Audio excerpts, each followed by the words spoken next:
ഈശോമിശിഹായ്ക്കും സ്തുതിയായിരിക്കട്ടെ.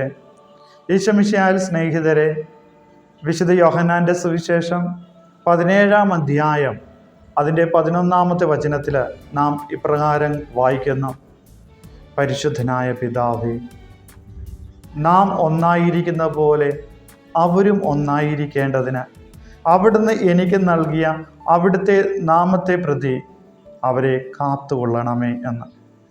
പുത്രൻ്റെ അതിമനോഹരമായിട്ടുള്ള പ്രാർത്ഥനയാണ്. നമ്മൾ ഒന്നായിരിക്കുന്നത് പോലെ നമ്മിൽ വിശ്വസിക്കുന്ന ജനവും അവിടുത്തെ നാമത്തെ പ്രതി ഒന്നായിരിക്കണമെന്ന്. പ്രിയപ്പെട്ടവരെ, ക്രിസ്തീയ സഭകളുടെ ഐക്യത്തെ ഇവിടെ സൂചിപ്പിക്കുകയാണ്.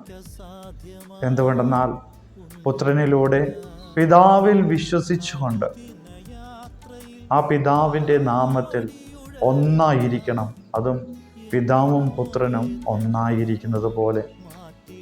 പ്രിയപ്പെട്ടവരെ, ഈ പ്രാർത്ഥന യാഥാർത്ഥ്യമാക്കേണ്ടത് ആ ദൈവനാമത്തിൻ്റെ ശക്തിയാൽ നാം ഓരോരുത്തരുമാണ്.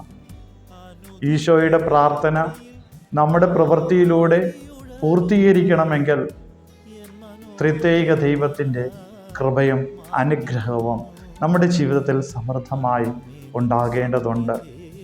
അതിനാൽ പ്രാർത്ഥനയിലൂടെ ഈ ഐക്യത്തിന് വേണ്ടിയിട്ട് നമുക്ക് പ്രയത്നിക്കാം.